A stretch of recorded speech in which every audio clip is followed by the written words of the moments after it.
O texto que eu quero compartilhar com vocês está em 2 Timóteo, capítulo 4, dos versos 9 a 18. Abra sua Bíblia comigo, por favor. Segunda carta de Paulo a Timóteo, capítulo 4, versos 6 a 18.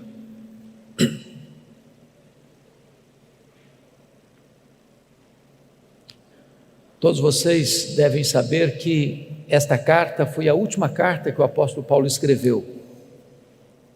E Paulo escreveu esta carta da sua segunda prisão em Roma. Segundo os historiadores, a prisão Marmetina,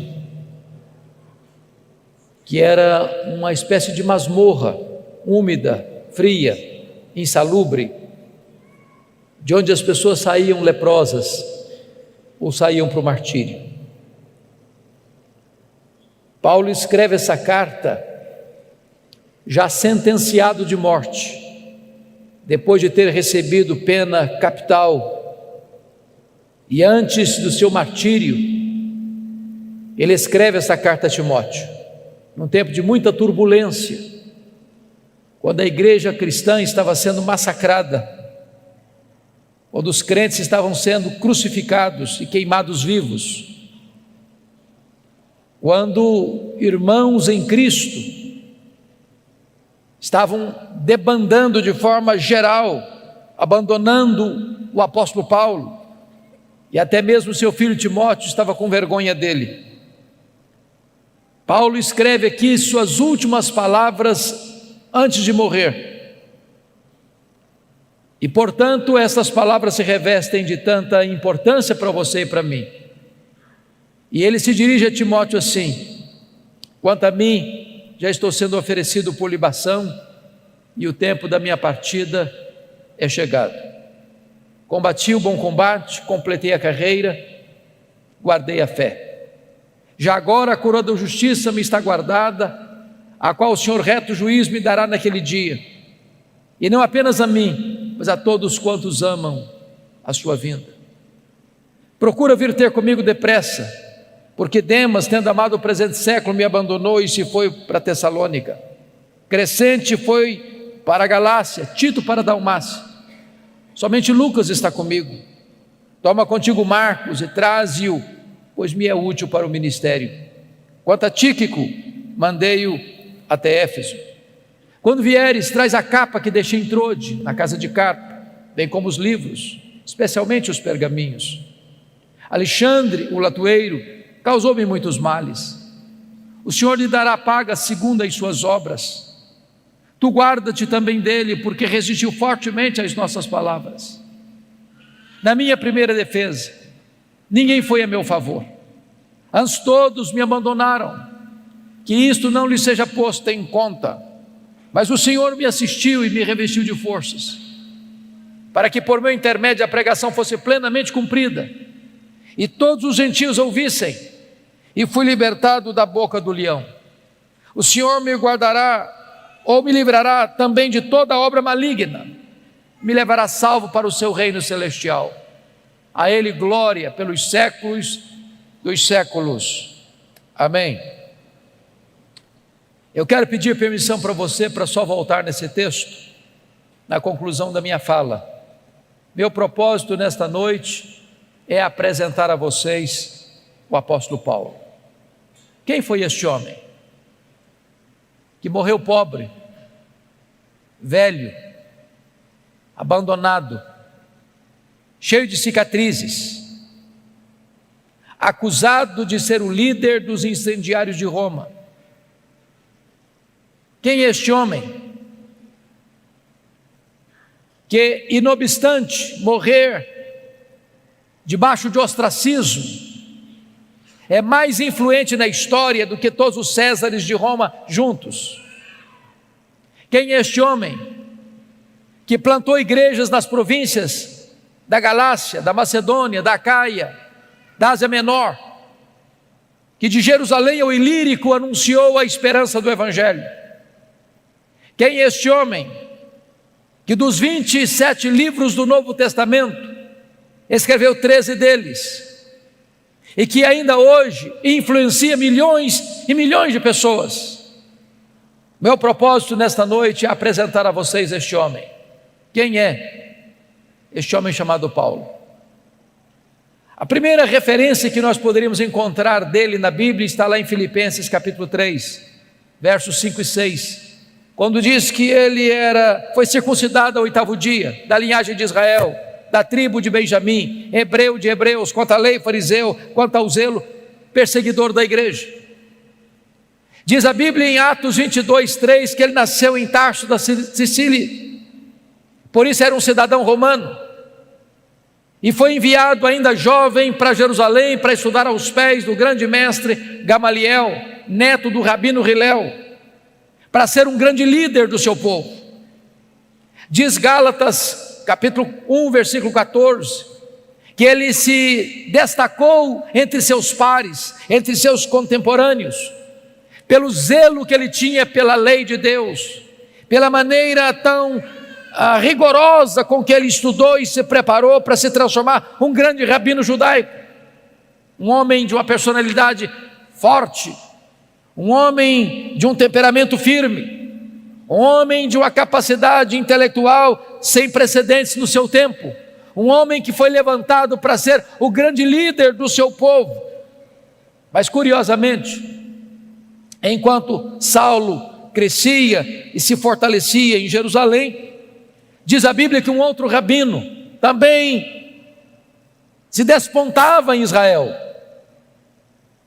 não na decantada Jerusalém, território dos grandes luminários do saber teológico, mas na pequena, na desprezada Nazaré da Galileia, não perlustrando os bancos de uma universidade, mas com as mãos calejadas, trabalhando na faina de uma carpintaria. Diz a Bíblia que este rabino da Galileia, aos 30 anos de idade, deixa Nazaré, vai ao Jordão e é batizado por João Batista e dá início ao seu ministério. A Bíblia diz que ele ensinava não como os escribas e fariseus, mas como quem tinha autoridade. Os cegos viam, os coxos andavam, os mudos falavam, os surdos ouviam, os leprosos eram purificados, os mortos ressuscitavam, a glória de Deus nele se manifestava. Isso provoca o ciúme e a inveja dos fariseus, dos escribas, dos saduceus, dos religiosos de Jerusalém. Caçam-no, perseguem-no, prendem-no, crucificam-no, sepultam-no para alívio do sinédrio judaico. Mas no terceiro dia, após seu sepultamento, no primeiro dia da semana, uma notícia explode como uma bomba no arraial do sinédrio. O túmulo do rabi da Galileia foi aberto e aberto de dentro para fora. Ele ressuscitou, ele venceu a morte, ele triunfou sobre a morte, ele matou a morte com a sua morte ao ressuscitar gloriosamente da sepultura. É nesse momento, irmãos, que se levanta Saulo de Tarso, como braço de ferro do sinédrio judaico, para perseguir com fúria insana o cristianismo que nascia. E a Bíblia nos informa que este homem recebe 2 epítetos, 2 adjetivos no livro de Atos. Primeiro, ele era uma fera selvagem. Você pode constatar isso olhando Atos 9:1, está escrito que ele respirava ameaças e morte contra os discípulos do Senhor. Essa expressão na língua grega é a mesma para uma fera selvagem que salta sobre a sua presa para devorá-la. Ele era uma fera selvagem. Se não, vejamos, a Bíblia diz em Atos 8:3 que ele assolava a igreja, entrando nas casas, arrastando homens e mulheres para encerrá-los no cárcere. Ele não respeitava domicílio doméstico, ele assolava a igreja, ele invadia domicílios, ele prendia homens e mulheres. Mas diz Gálatas capítulo 1, versículo 13, que ele devastava a igreja de Deus, como uma tempestade, como um vendaval que vinha sobre a igreja com fúria, com ódio, com rigor, assassino. Mas diz Atos capítulo 9, verso 21, que ele não apenas assolava e devastava, ele exterminava aqueles que professavam o nome de Jesus na cidade de Jerusalém. E você bem sabe que exterminar não é prender, exterminar não é bater, exterminar é matar. Saulo era um assassino, Saulo era uma fera selvagem, Saulo era um homem truculento e cruel. Se não, vejamos, diz Atos capítulo 22, versículo 4, que ele perseguiu o caminho até a morte. Em outras palavras, ele não perseguia apenas os crentes, ele perseguia a religião dos crentes, ele perseguia o caminho. Mas diz Atos 26, versículo 9, que ele entendia que devia fazer muitas coisas contra o nome de Jesus. Em outras palavras, ele perseguia os crentes, ele perseguia a religião dos crentes, ele perseguia o Deus dos crentes, ele perseguia Jesus. Mas Atos 26, 10 diz que ele encerrou muitos dos santos em prisões, e contra esses muitos santos dava o seu voto quando os matavam. Em outras palavras, ele não era apenas um assassino, ele era um serial killer, ele era um assassino em série, ele mandou matar muita gente em Jerusalém. Mas Atos 26, 11 diz que por todas as sinagogas ele castigava os crentes, forçando-os a blasfemar, e até por cidades vizinhas e estranhas ele perseguia os cristãos. Em outras palavras, ele não perseguia apenas fisicamente, ele perseguia também psicologicamente. Ele entrava numa sinagoga e dizia para os crentes assim: ou você nega Jesus ou eu te prendo, ou você nega Jesus ou eu te bato, ou você nega Jesus ou eu te mato. Ele era uma fera selvagem. Mas o Novo Testamento nos apresenta um segundo quadro deste homem. Ele era também um touro indomável. Esta figura está em Atos 26, 14. Quando o próprio Senhor Jesus aparece para ele no caminho de Damasco e diz: Saulo, Saulo, por que me persegues? Dura coisa te é recalcitrares contra os aguilhões. Eu fui criado na roça, como talvez alguns de vocês, e eu vi muito boi sendo amansado para o trabalho doméstico. E o principal instrumento para amansar um touro bravo é o aguilhão. Às vezes nós imaginamos que o Espírito Santo só começou a trabalhar em Saulo lá no caminho de Damasco. Isso não é verdade. Toda vez que Saulo entrava numa casa, arrastava homens e mulheres e os jogava na cadeia. Toda vez que Saulo entrava na sinagoga, prendia os crentes e batia nos crentes, forçando-os a blasfemar. Toda vez que Saulo dava o seu voto para matar um crente, dizendo o seguinte: ou você nega Jesus, ou eu te prendo, ou eu te bato, ou eu te mato. E aquele crente, em vez de negar a Jesus, preferia morrer pelo nome de Jesus, e o seu sangue era vertido. Era o Espírito Santo picando a consciência deste touro bravo, mas esse touro bravo não quer ser amansado. Até o dia que esse touro bravo, respirando ameaças e morte, vai para Damasco com o propósito de entrar na cidade e arrastar homens e mulheres para jogá-los na prisão. E de repente o domador de touro bravos brada desde os céus e o joga no chão e grita das alturas: Saulo, Saulo, por que me persegues? Dura coisa te é recalcitrares contra os aguilhões. O touro bravo está caído, o touro bravo está vencido, o maior perseguidor do cristianismo está convertido.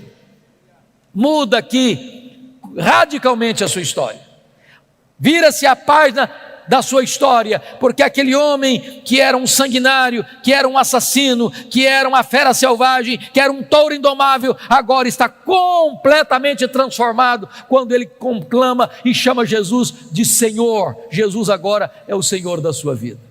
Diz a Bíblia que abre agora um novo capítulo na sua história, a sua preparação para o ministério. E ele é levado dali cego para a rua direita, na casa de Judas, onde ele fica 3 dias orando e jejuando, enquanto o Senhor se dirige a Ananias em Damasco, um discípulo, e diz assim: Ananias, vai à rua direita, na casa de Judas, e impõe as mãos sobre Saulo, para que ele fique curado. E diz Atos 9,13 que Ananias disse para o Senhor assim: mas Senhor, eu tenho ouvido de tanta gente quantos males tem feito este homem aos teus santos em Jerusalém? Mas Deus diz: vai, porque ele é para mim um vaso escolhido. Eu enviarei para longe aos gentios e aos reis, e eu lhe mostrarei o quanto importa sofrer pelo meu nome.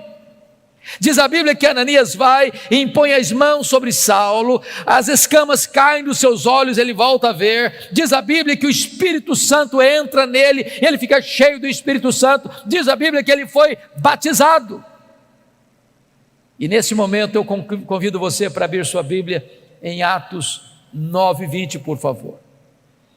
Logo depois que Saulo foi curado, logo depois que Saulo foi revestido com o Espírito Santo, logo depois que Saulo foi batizado, diz Atos 9:20, que a partir daí, em seguida, logo a seguir, ele começa a pregar nas sinagogas, afirmando que este Jesus é o Filho de Deus. Mas olha comigo Atos 9:22. Saulo mais e mais se fortalecia, confundindo os judeus, demonstrando que este é o Cristo, o Messias. Eu pergunto a vocês, tem alguma diferença entre o que ele fez no verso 20 para o que ele fez no verso 22? Prestem atenção. No verso 20 ele afirma que Jesus é o Filho de Deus, mas no verso 22 ele demonstra que Jesus é o Messias, é o Cristo. Demonstrar é provar uma tese detalhada, meticulosa e exaustivamente. Há uma profunda diferença entre a declaração do verso 20, onde ele declara que Jesus é o Filho de Deus, e o que ele faz no verso 22, onde ele prova detalhadamente que este Jesus, Filho de Deus, de fato é o Messias, é o Cristo. A grande pergunta é: quanto tempo durou entre o que ele fez no verso 20 e o que ele fez no verso 22? Atos não responde essa pergunta, mas a resposta está em Gálatas capítulo 1, versos 15 a 18. Diz que logo que ele foi convertido a Cristo, ele não sobe para Jerusalém, onde estavam os apóstolos, ele não consulta carne e sangue, ele vai para a região da Arábia, onde fica 3 anos, e diz então Gálatas 1,18, que depois de 3 anos na Arábia, ele retorna outra vez para Damasco.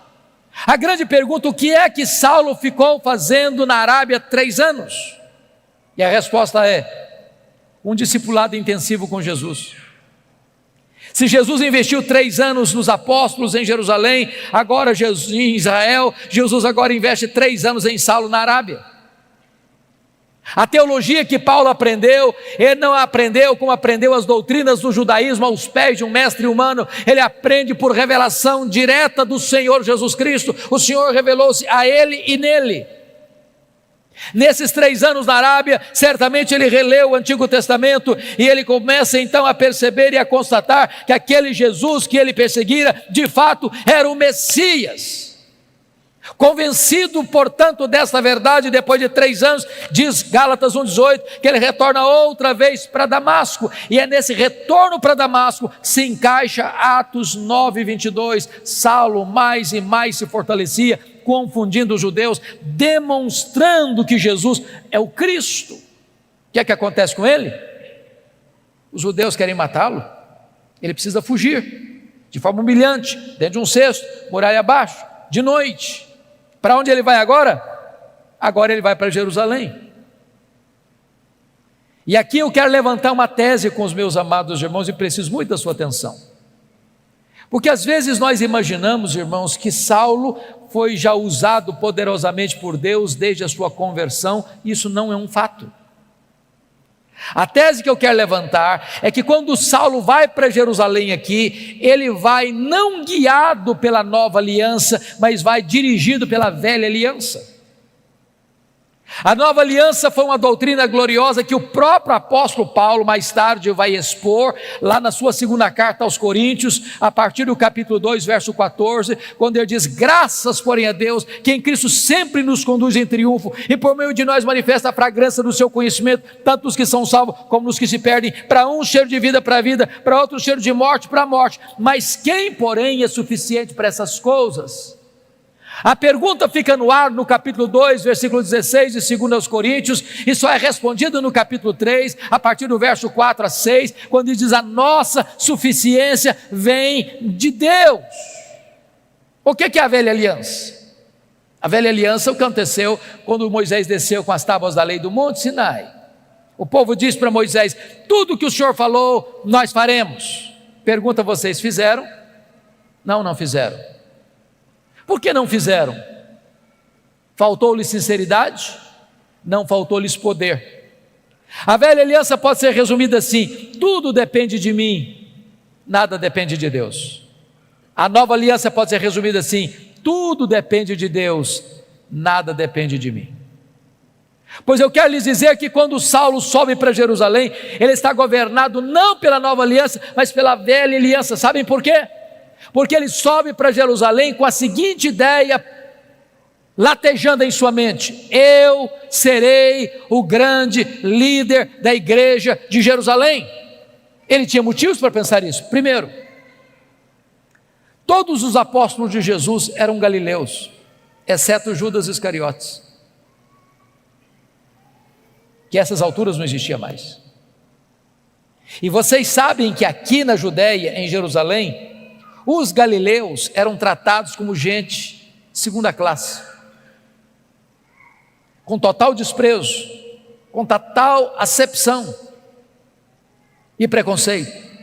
Tanto é fato que quando o Pentecoste acontece, o derramamento do Espírito vem, as multidões se reúnem às 9 horas da manhã no cenáculo, e uns olham e dizem assim: ah, esquece, são galileus. Outros disseram o seguinte: estão bêbados. Saulo pensou assim: esses galileus aqui em Jerusalém não vão conseguir nada. Segunda razão: os apóstolos do Senhor Jesus eram homens iletrados, e Jerusalém era a capital intelectual da teologia. Lá estavam os escribas, lá estavam os doutores da lei, lá estavam os fariseus, lá estavam os saduceus, lá estava o sinédrio, lá estava a fortaleza teológica de Israel.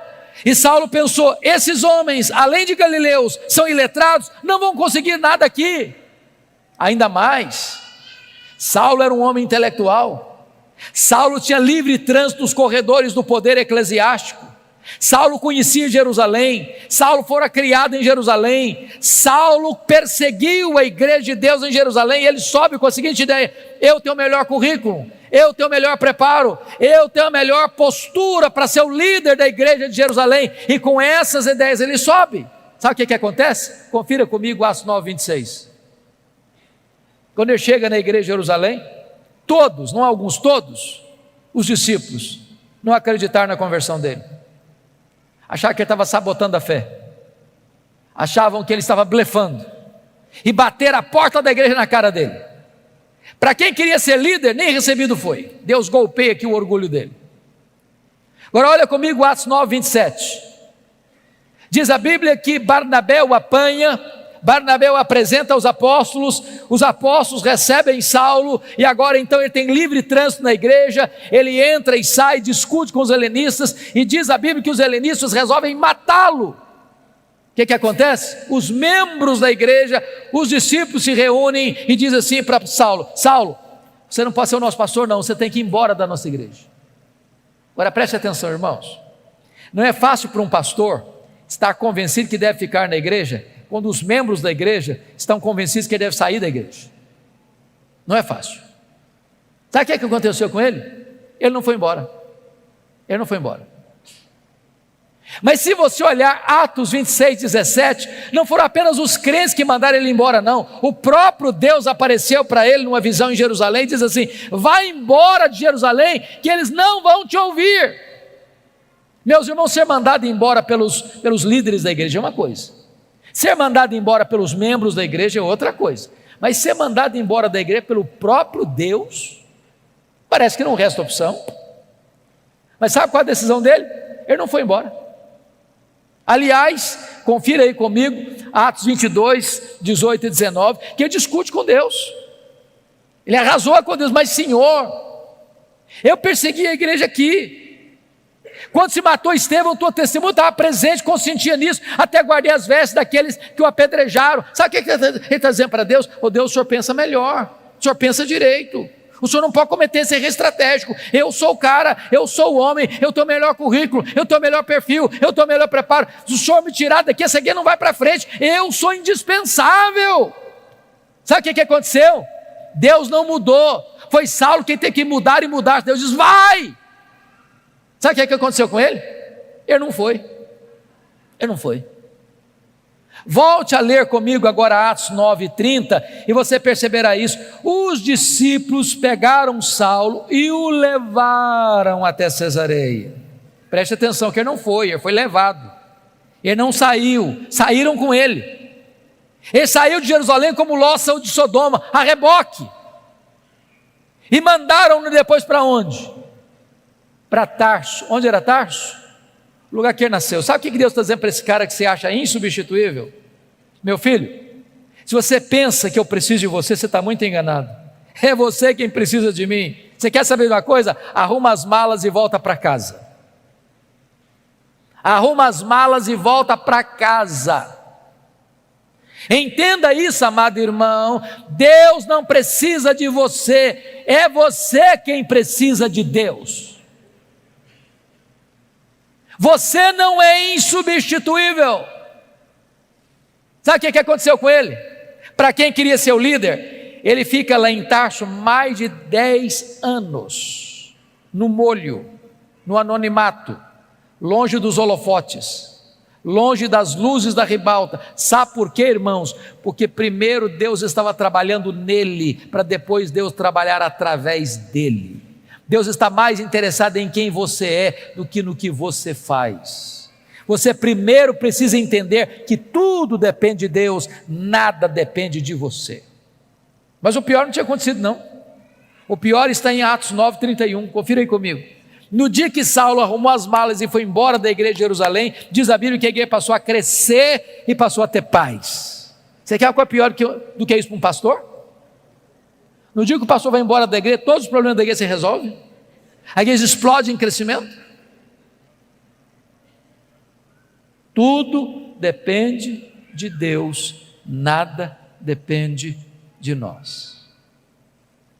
Muitos anos depois, acontece um avivamento em Antioquia da Síria, terceira maior cidade do mundo. A igreja de Jerusalém manda para lá Barnabé, e diz Atos 11:25 que Barnabé, ao chegar lá, corre para Tarso, lembra-se de Saulo, pega Saulo, leva para Antioquia, e lá eles ensinam uma multidão de discípulos. Então Atos 13:1-3 diz que quando a igreja estava reunida em oração e jejum, o Espírito Santo apareceu e disse assim: separai-me agora a Barnabé e a Saulo para a obra que os tenho chamado. Agora preste atenção a quem o Espírito Santo mandou separar.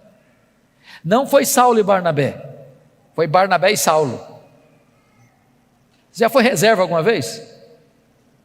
Já ficou na sombra de alguém alguma vez? Ele não era o líder, ele era o liderado. Deus ainda estava trabalhando nele para depois Deus trabalhar através dele. Então eles saíram para a obra missionária. O jovem João Marcos, primo de Barnabé, os acompanha como auxiliar dos dois missionários.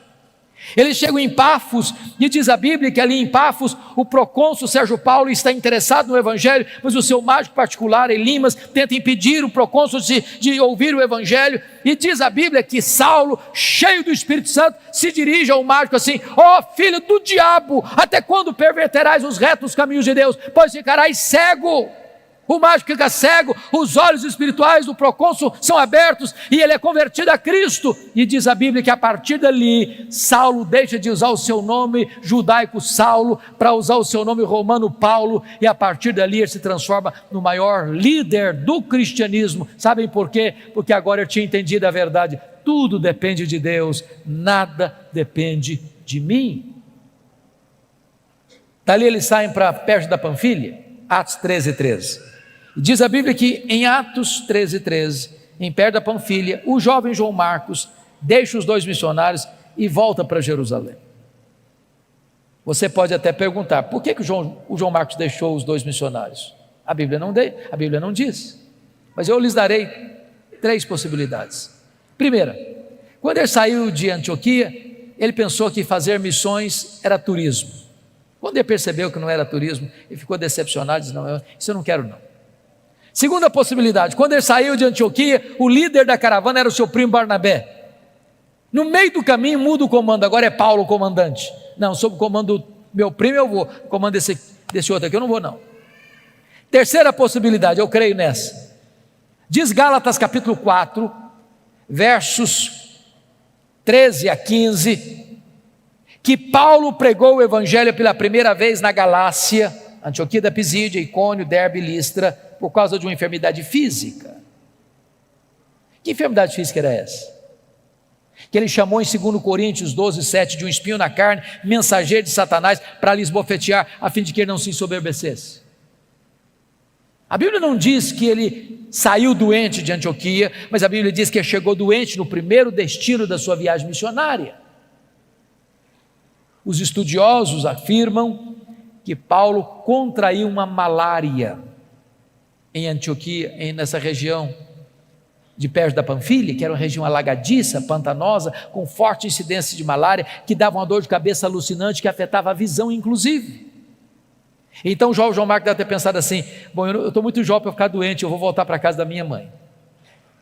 Então diz a Bíblia que ali Paulo contrai essa malária, não diz que contrai a malária, mas que ele sai doente, e chega subindo as montanhas do Cáucaso, chega nessa região da Galácia do Sul, onde ele enfrenta muitas lutas, ele é apedrejado, ele enfrenta dramas crudelíssimos, mas deixa igrejas plantadas, deixa liderança estabelecida, ele planta igrejas e estabelece liderança daquelas igrejas, apesar de tantas dificuldades.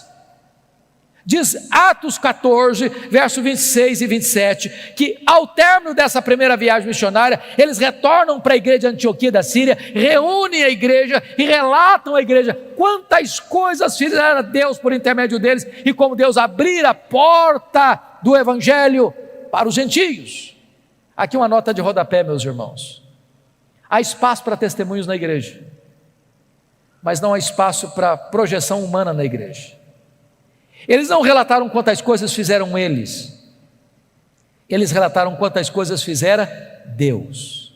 Quem faz a obra é Deus, você e eu somos apenas os instrumentos, é Ele quem faz. Mas preste atenção uma coisa, irmãos: não há crescimento de igreja sem perseguição, sem oposição, sem que o inferno se agite. Notem comigo o capítulo 15, versículo 1, que logo que os membros da seita dos fariseus em Jerusalém escutam que os gentios estão sendo convertidos e recebidos na igreja, sem passar pelo rito da circuncisão, eles descem e dizem assim para os crentes novatos: se vocês não se circuncidarem, se vocês não guardarem a lei de Moisés, vocês não poderão ser salvos. Mas isso não é evangelho. E se acrescentar algo mais à obra perfeita de Cristo? Isso é dizer que o sacrifício de Cristo na cruz não foi suficiente? E se afirmar que só a fé em Cristo não é suficiente? Isso é uma deturpação do evangelho verdadeiro. Então preste atenção, queridos: Paulo não podia sair para uma nova viagem missionária sem antes corrigir o problema doutrinário da igreja. E preste atenção nisso: quanto mais se prega, se a teologia não é boa, pior fica.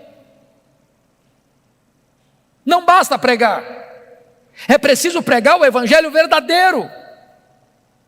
Então foi convocado um concílio na igreja, apóstolos e presbíteros, e eles se reúnem para tratar da matéria, onde fala Barnabé, onde fala Paulo, onde fala Pedro, onde Tiago lidera aquele concílio, e ao término do concílio, uma decisão foi tomada, uma decisão foi escrita, uma decisão foi levada para todas as igrejas, mostrando o seguinte: que é só a fé em Cristo que é suficiente para a salvação, e nada mais. Teologia está boa agora? Vamos fazer a segunda viagem missionária. Agora confira comigo Atos 15, 36. Diz a Bíblia que agora Paulo chega para Barnabé e diz: Barnabé, vamos fazer a segunda viagem missionária, vamos visitar as igrejas que nós plantamos, para ver se estão tudo bem, se a coisa está indo caminhando bem. E diz a Bíblia que Barnabé chegou para Paulo e disse assim: tá bom, Paulo, vamos sim. Com um detalhe: o meu primo João Marcos quer voltar com a gente. Aí Paulo disse assim: eu não acho justo levarmos aquele que nos abandonou desde perto da Panfília. Desculpe, irmãos, o texto está registrado de uma forma sucinta e assim muito polida, mas eu acredito que não foi tão polida assim a conversa entre Paulo e Barnabé, não. Eu vou parafrasear. Foi mais ou menos assim: ô Paulo, vamos mesmo, Paulo, eu estou tão animado com essa viagem. Só um detalhe, lembra do João Marcos, o meu primo, aquele que nos deixou lá em Perge, da Panfília? Pois é, Paulo, ele quer ir voltar com a gente. Eu acho que o Paulo fechou o semblante, disse: você está de brincadeira comigo, né, Barnabé? Não é verdade, ele quer voltar com a gente. Barnabé, não é possível, eu não quero, esse rapaz não serve para ser meu companheiro, comigo ele não vai, Barnabé. Mas Paulo, vamos dar uma chance para o rapaz, ele é jovem, ele é novo, ele vai aprender. Comigo ele não vai, Barnabé. Mas Paulo, você está sendo intolerante, Paulo, vamos dar uma chance para o rapaz. Comigo ele não vai, Barnabé. Diz a Bíblia que houve tal desavença entre eles, que não puderam caminhar juntos mais por causa de João Marcos. Barnabé investiu no João Marcos, foi para Chipre com ele. Paulo pegou Silas, profeta da igreja de Jerusalém, foi para outra região. Paulo queria ir para a Ásia, o Espírito Santo o impediu. E de noite ele escuta, tem uma visão de um varão macedônio dizendo: passa a Macedônia e ajuda-nos. Ele entra na Macedônia, cidade de Filipos, colônia romana. Ele vai numa reunião de oração à beira do rio, e Deus abre o coração de Lídia e começa uma igreja na casa dela. Ele está indo para a reunião de oração, uma menina possessa, endemoniada, está atormentando, perturbando a caminhada de Paulo, e Paulo a liberta, e os homens da cidade se rebelam, e Paulo é preso, e Silas é preso, e eles são açoitados, suas vestes são rasgadas, e jogados num tronco interior de uma prisão imunda. À meia-noite eles cantam e oram, as prisões se abrem, as portas se abrem, o terremoto sísmico abala a prisão, e o comandante, aliás, o guarda o sentinela daquela prisão, percebendo que as portas estão abertas, e sabendo que ele era o responsável, vai se matar com a espada, e Paulo diz: não te faças nenhum mal, todos estamos aqui. E ele trêmulo pergunta: o que eu devo fazer para ser salvo? Crê no Senhor Jesus e será salvo tu e a tua casa. E o carcereiro é convertido, o carcereiro é batizado, a obra de Deus é estabelecida naquela cidade. Diz a Bíblia que Paulo vai para frente em Tessalônica e ele é escorraçado. Diz a Bíblia que ele vai para Bereia e ele é enxotado. Agora preste atenção nesse detalhe. Quem dá a direção missionária da igreja é Deus, mas quem escolhe os melhores métodos somos nós. Prestem atenção no que Paulo vai fazer. Paulo só vai se fixar em cidades estratégicas. Ele sabia que tinha pouco tempo. Filipos é colônia romana, Tessalônica era a capital da Macedônia, Bereia era a importante cidade da Macedônia, Atenas era a capital intelectual do mundo, Corinto era a capital da província da Caia, Éfeso era a capital da província da Ásia Menor. O que Paulo está nos ensinando, irmãos? Metodologia missionária. Vamos plantar uma igreja? Vamos. Onde? Que cidade? Vamos comprar um terreno? Vamos alugar um salão? Vamos construir um templo? Vamos. Em que bairro? Em que rua? Que terreno? Porque às vezes nós escolhemos o lugar mais difícil, mais escondido, de mais difícil acesso, e ficamos lá patinando 20 anos. Se nós tivéssemos estratégias, igrejas estratégicas influenciam toda a sua micro-região. Mas mesmo que você tenha a direção de Deus e estratégia certa, você não tem vida fácil, porque Paulo é açoitado em Filipos, é escorraçado de Tessalônica, é enxotado de Bereia, é chamado de tagarela em Atenas e é chamado de impostor em Corinto. Ele já tinha escrito a primeira carta aos Gálatas lá em Antioquia da Síria, e agora quando ele chega em Corinto, ele escreve as suas duas cartas aos Tessalonicenses. Ele vai para a terceira viagem missionária em Éfeso, e vocês sabem que Éfeso, capital da Ásia Menor, era uma cidade de mais de 300 mil habitantes, era um centro de culto pagão da época, porque o grande templo da deusa Diana estava lá, uma das 7 maravilhas do mundo antigo. E Paulo chega nessa cidade idólatra, Paulo chega nessa cidade cheia de feitiçaria, e diz a Bíblia que em 3 anos que ele fica ali, ele desarticula a idolatria, ele desarticula a feitiçaria, a palavra de Deus prevalece na cidade, igrejas são plantadas em toda a província, como Esmirna, Pérgamo, Tiatira, Sardes, Filadélfia, Laodiceia, Colossos e Hierápolis. Amados irmãos, eu não posso entender um fato desse. Com toda a tecnologia que você e eu temos hoje, de rádio, de televisão, de Bíblia impressa, de folheto, de zap e de tudo mais. Chega uma cidade de 300 mil habitantes, 3 anos. Se você não tomar muito cuidado, nem o seu bairro sabe que você está ali. Paulo chega numa cidade 3 anos, sem nada disso, e a cidade é impactada, a cidade é transformada, igrejas são plantadas. E agora diz a Bíblia que ali de Éfeso ele escreve as suas 2 cartas à igreja de Corinto, está saindo da igreja, indo para Jerusalém, levar uma oferta para os pobres da Judéia. Isso porque ele assumiu um compromisso em Gálatas 2,10 de ir para os gentios, mas não se esquecer dos pobres. Isso porque Atos 18,2 diz que no tempo de Cláudio uma grande fome invadiu o mundo e muitos judeus foram expulsos, aliás, os judeus foram expulsos de Roma e voltaram para a Judéia sem casa, sem propriedades para trabalhar. E Paulo levanta uma oferta e vai levando essa oferta.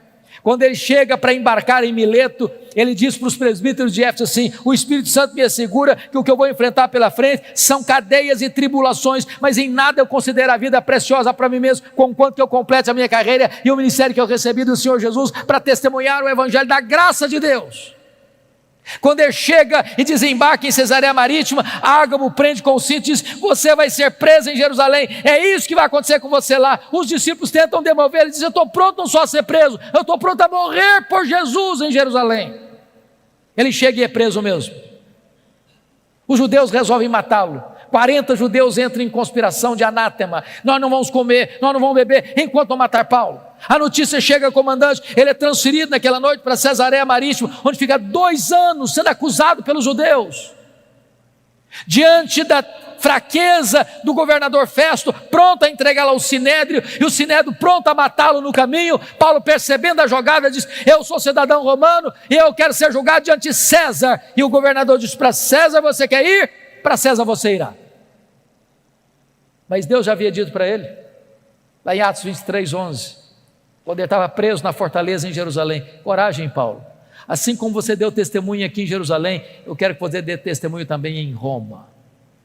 Ora, irmãos, Deus o queria em Roma, e quando ele escreveu sua carta aos romanos, indo para Jerusalém, na Macedônia, ele disse que queria ir para Roma, e de Roma ser enviado à Espanha.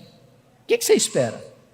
Se Deus o quer em Roma, e se ele quer ir para Roma, você espera que a viagem fosse tranquila. Diz Atos 27, que quando ele está para embarcar, ele diz para o comandante assim: não é prudente viajar não, está chegando o inverno, não se navega com segurança no inverno. Mas o comandante não escutou Paulo não, e diz a Bíblia que aquela viagem se torna turbulenta, uma tempestade terrível, o navio se arrebenta todo, o trigo que carregavam teve que ser jogado no mar, e um anjo aparece para Paulo no navio e diz: coragem, Paulo, ninguém vai morrer, tem 276 pessoas nesse navio, todo esse time vai estar entregue nas suas mãos, eu por amor a você vou poupar essa gente, mas vocês vão ter que dar numa ilha. Quando o dia amanheceu, eles avistaram a ilha de Malta, e diz a Bíblia, quando desembarcaram, tinha uma fogueira para aquecê-los, e diz a Escritura que a única pessoa que tentou então manter a fogueira acesa foi o apóstolo Paulo, foi catar graveto e jogar naquela fogueira, e quando ele joga um punhado de graveto na fogueira, uma víbora brota do fogo e prende na mão do Paulo. Quando a cobra prende na mão do Paulo, os malteses gritaram: é um assassino, tem se livrado do mar, a justiça não deixa viver, vai cair, vai inchar, vai morrer. Não caiu, não inchou, não morreu, mudar de opinião, é um Deus. Não, agora não é nem um assassino, nem um Deus, é o servo do Deus vivo. Não foi a tempestade que levou Saulo, ou melhor Paulo, para ele de Malta, foi a mão da providência divina. porque tinha o pai do prefeito doente, Paulo orou por ele, foi curado, os demais enfermos vieram e eles foram curados, e Paulo passa ali os 3 meses do inverno e recebe toda a ajuda para ir para Roma com todas as suas necessidades supridas. E então diz a Bíblia que ele chega em Roma, não como sonhara chegar, mas chega preso, chega algemado. E ele escreve a sua carta aos Filipenses assim: meus irmãos, eu quero que vocês saibam que as coisas que me aconteceram têm antes contribuído para o progresso do Evangelho. Você poderia até perguntar, mas Paulo, o que aconteceu com você que contribuiu para o progresso do Evangelho?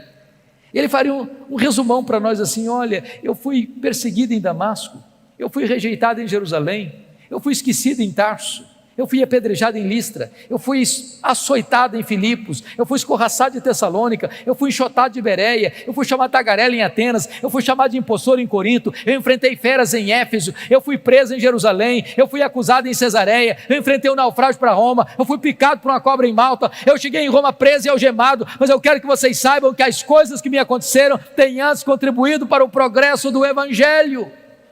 Esse homem não crê em acaso, esse homem não crê em sorte, esse homem não crê em azar, esse homem não crê em determinismo cego, esse homem não crê em olho gordo, esse homem não crê em misticismo, esse homem sabe que a mão de Deus dirige o seu destino.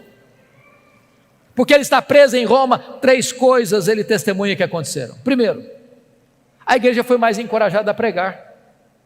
Olha que coisa interessante.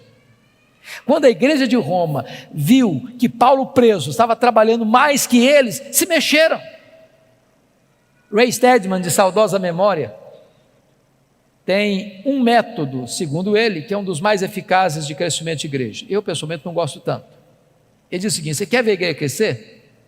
Bote os pastores na cadeia e a igreja crescerá. Segundo, porque Paulo estava preso, diz ele, todos os membros da guarda pretoriana tomaram conhecimento das minhas cadeias em Cristo. Sabe o que significa isso, irmãos? Ele ficou 2 anos, 61 e 62 depois de Cristo, preso em Roma, na primeira prisão. Ele era um cidadão romano, tinha um soldado algemado com ele, todo dia, em 3 turnos por dia.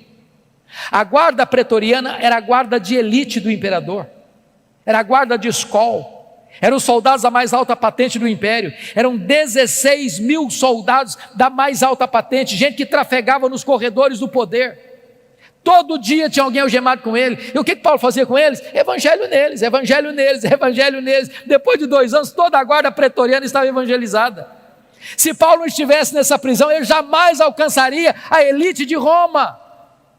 Deus o colocou lá e ele entendeu isso. Eu não sou prisioneiro de César, não, eu sou prisioneiro de Cristo, eu sou embaixador em cadeias. Não é o lugar que faz você, é você que faz a circunstância. Porque ele estava preso, diz ele, não podia visitar as igrejas. O que ele fez? Começou a escrever cartas. Que cartas? Efésios, Filipenses, Colossenses, Filemon, as cartas da primeira prisão. Se Paulo estivesse solto, talvez nós não teríamos essas joias na nossa Bíblia. Dessa primeira prisão ele pediu para sair, ele orou para sair e saiu, mas não saiu para se aposentar, não saiu para deitar numa cadeira de balanço, saiu para fazer a 4ª viagem missionária. Deixou Tito em Creta, deixou Timóteo em Éfeso, muito provavelmente foi à Espanha, como relata a maioria dos historiadores.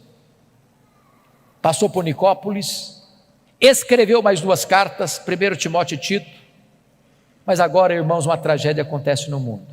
17 de julho do ano 64. Nero põe fogo em Roma. Assiste o espetáculo do alto da Torre de Mecenas. 7 noites, 6 dias de incêndio. 17 de julho a 24 de julho. A maior cidade do mundo, mais de 1 milhão de habitantes, devorada pelas chamas. 70% da cidade destruída. Dos 14 bairros, 10 bairros destruídos. Quando o incêndio termina, constata-se que os 4 bairros restantes, densamente povoados por judeus e cristãos, dão a Nero um álibi para botar a culpa do incêndio de Roma nos crentes. Começa um massacre. Faltou cruz para fazer madeira, tamanha quantidade de crentes crucificados. Os crentes serão queimados vivos para iluminar as noites de Roma. Um massacre, uma chacina. uma coisa indescritível. Nesse momento, Paulo é caçado como o maior líder do cristianismo. E ele é preso, talvez em Trode, na casa de Carpo.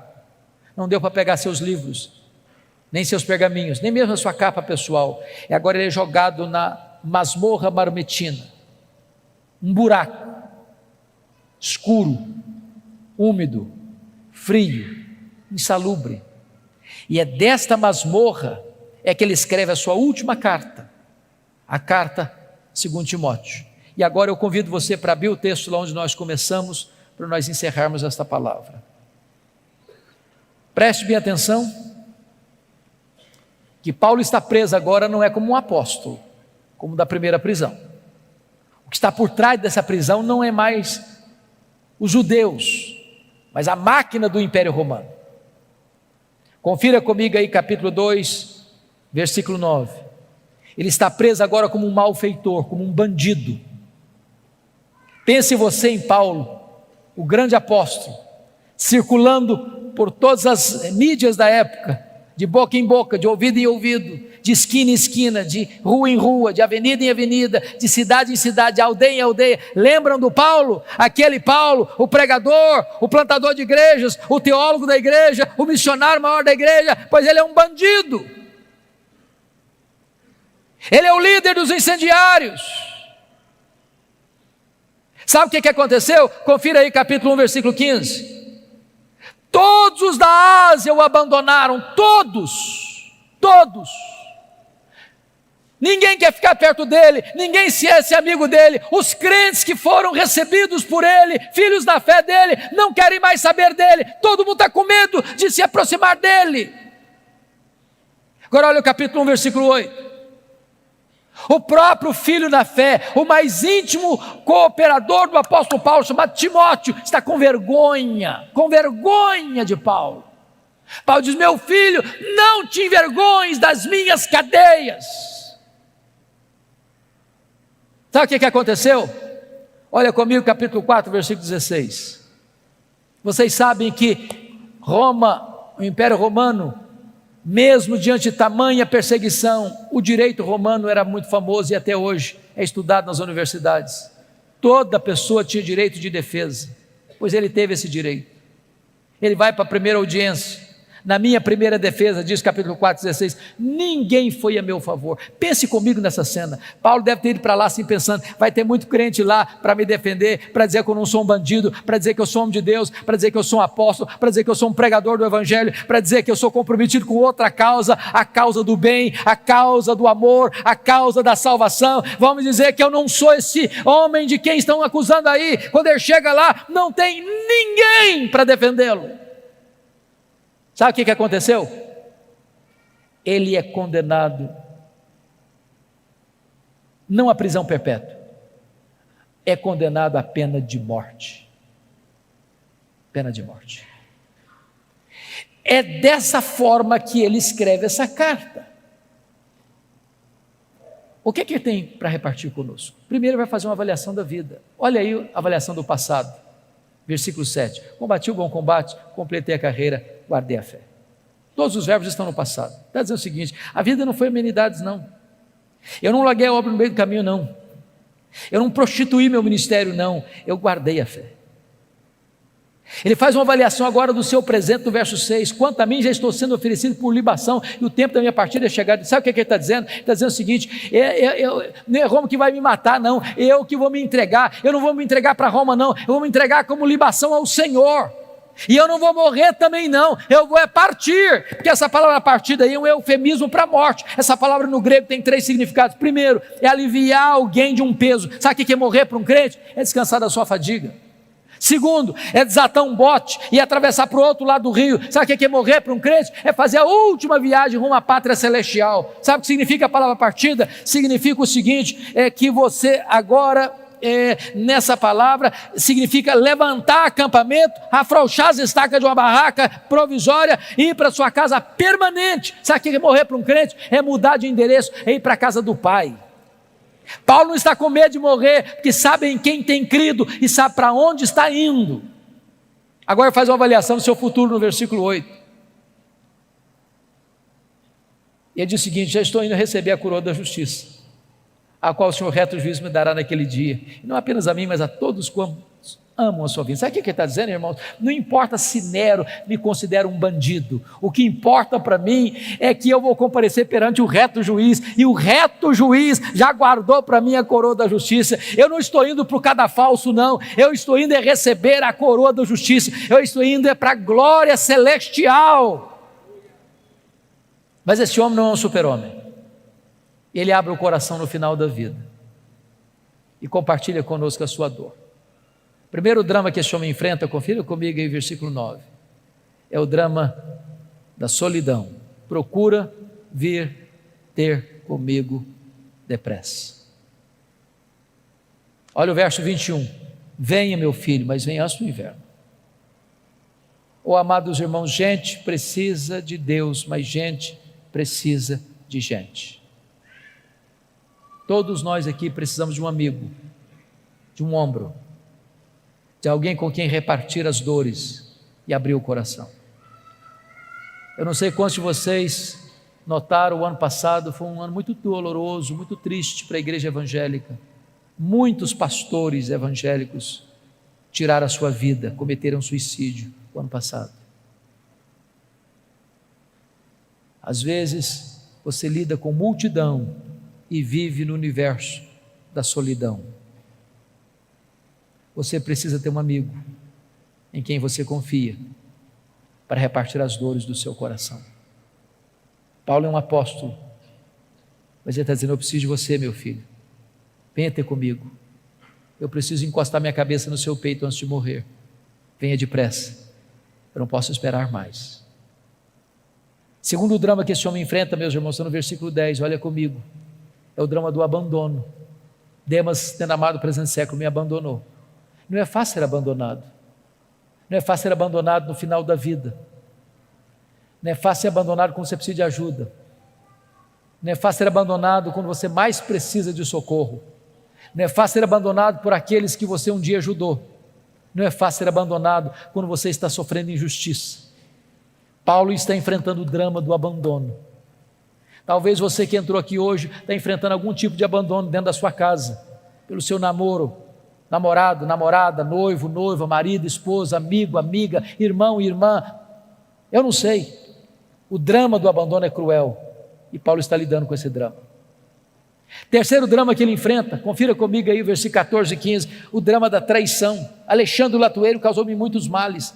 Diz os historiadores que foi esse indivíduo que delatou o apóstolo Paulo, culminando na sua segunda prisão e no seu consequente martírio. É gente que puxa o seu tapete, é gente que apunhala você pelas costas, é gente que torce para você cair, é gente que celebra quando você chora, é gente que chora quando você está feliz.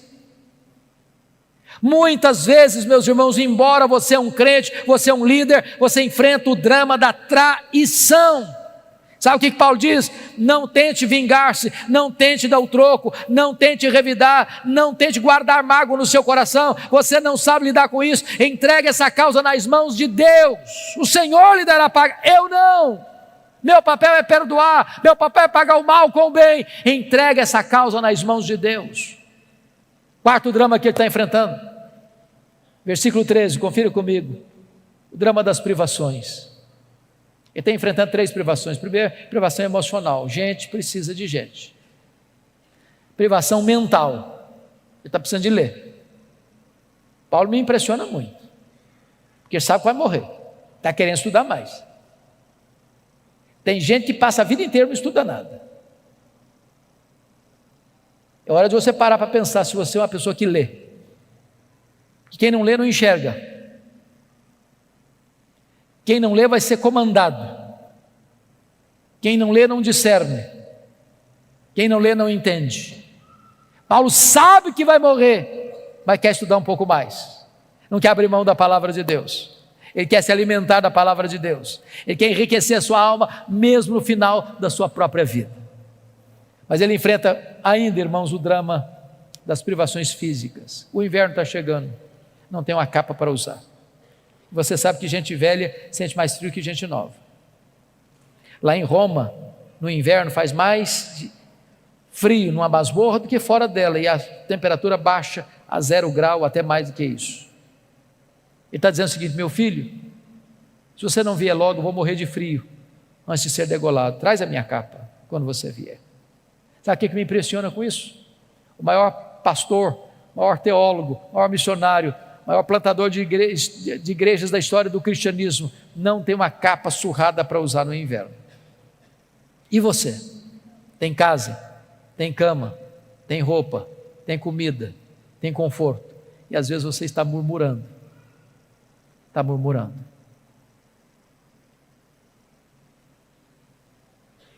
Finalmente, irmãos, talvez o mais doloroso dos dramas, está no versículo 16, é o drama da ingratidão. Na minha primeira defesa, ninguém foi a meu favor. Você precisa cuidar do seu coração, sabe por quê? Se você tiver expectativa nos homens, você pode se frustrar. Você investe, você semeia, você abençoa, você trabalha, e quando você precisa de ajuda, às vezes essa ajuda não chega. Essa mão estendida não se abre para você. Mas bendito seja Deus, porque ele diz no verso 17 assim: mas o Senhor me assistiu e me revestiu de forças. Pode faltar para você o apoio dos homens, mas não faltará para você o apoio de Deus. Pode faltar para você o apoio da terra, mas não faltará para você o apoio do céu. Deus nunca vai desamparar você. Mas, amados irmãos, chega o dia da execução. Você pode imaginar o que esse homem está sentindo? Há alguns anos nós vimos com muita tristeza um brasileiro sendo executado num país asiático. A embaixada brasileira lutou. Muitas cartas, centenas de cartas foram para aquele país. Nada adiantou. Aquele moço, pegado com drogas, foi executado. Não é fácil. Chega o dia, no corredor da morte. Agora imagine esse homem carcereiro, indo lá na masmorra de Marmetina, escura, úmida, insalubre, um buraco de pedra, escorrendo água, o inverno está chegando, é muito úmido. Eu imagino esse homem andando pelos corredores escuros daquela prisão. Eu imagino aquele homem abrindo aquela pesada porta de ferro dessa masmorra.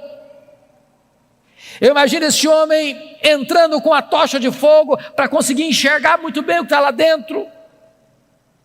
E ele grita então: prisioneiro Paulo, prisioneiro Paulo, prisioneiro Paulo.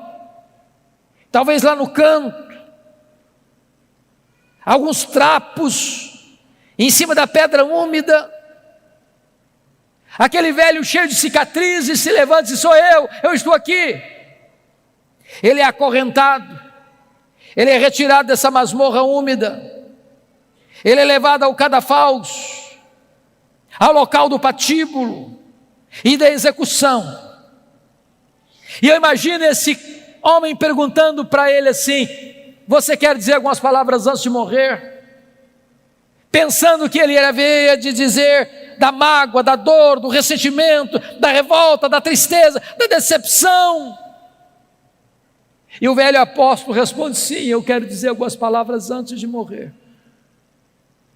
Naquele momento, ele ergue os olhos aos céus e diz a ele: ao Senhor Jesus, glória pelos séculos dos séculos. Amém. Botou a cabeça no cepo, na forquilha, a espada de Roma tosou-lhe a cabeça, corpo para um lado, cabeça para o outro, tombou na terra como um mártir, mas foi recebido no céu como um príncipe. Este homem, irmãos, que diz para você e para mim: sede meus imitadores, como eu sou imitador de Cristo. Que Deus nos ajude nesse tempo em que o evangelho está tão desfigurado, onde os pregadores estão sendo tão comercializados por interesses humanos. Que Deus reavive no nosso coração a paixão pelo ministério. Que Deus nos dê um senso profundo do que significa a obra de Deus. E que você e eu sejamos homens segundo o coração de Deus, mulheres segundo o coração de Deus, cheio do Espírito Santo, entendendo que se vivemos para o Senhor, vivemos, mas se morremos para o Senhor, morremos. Quer pois vivamos, quer pois morramos, nós somos do Senhor. Eu quero orar com vocês, quero colocar a sua vida diante de Deus, quero desafiar você a viver uma vida digna do Evangelho. Eu queria que você ficasse em pé onde você está, e eu quero colocar a sua vida diante do trono da graça.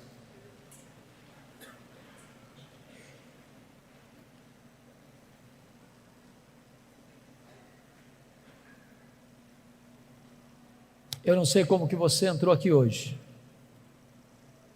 eu não conheço todas as suas lutas, eu não conheço a sua biografia, a sua história, mas Deus está neste lugar, e hoje Ele quer fazer uma grande obra no seu coração. Assim como Ele pegou Saulo e o transformou, assim como Ele usou ao redor do mundo, Ele pode fazer uma grande obra também no seu coração. Feche os seus olhos, por favor. Ponha a sua vida nas mãos de Deus. Coloque-se à disposição de Deus, para que Ele manifeste na sua vida o seu poder e a sua glória. Rendemos-te graças, Deus, pela história do apóstolo Paulo. Rendemos-te graças pelo legado que ele nos deixou. Rendemos-te graças porque o ministério dele alcançou nações, povos e línguas. Rendemos-te graças porque este evangelho chegou até nós. Rendemos-te graças porque hoje tu nos desafias também a ir por todas as nações, todas as etnias da terra, levando a esperança do evangelho. Aqui está a tua igreja, aqui está o teu povo. Reveste este povo com o poder do Espírito Santo, capacita este povo com a unção do alto, e permita, meu Deus, que nada neste mundo atraia o nosso coração, nem as riquezas, nem os prazeres, nem o sucesso, nem o glamour deste mundo seduza o nosso coração.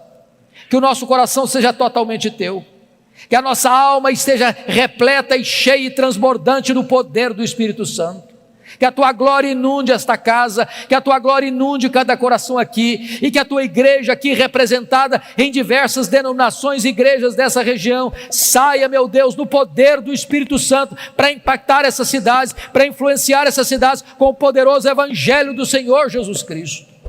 Muito obrigado por esta noite, muito obrigado por esta igreja que nos acolhe, muito obrigado pela presença do teu povo, muito obrigado, meu Deus, por este culto precioso, muito obrigado pela tua palavra bendita, e receba nesta noite o tributo de louvor do nosso coração, pois choramos em nome de Jesus, a razão da nossa esperança.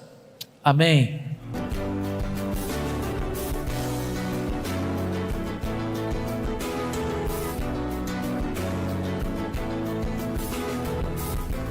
Palavra da Verdade, com Hernandes Dias Lopes.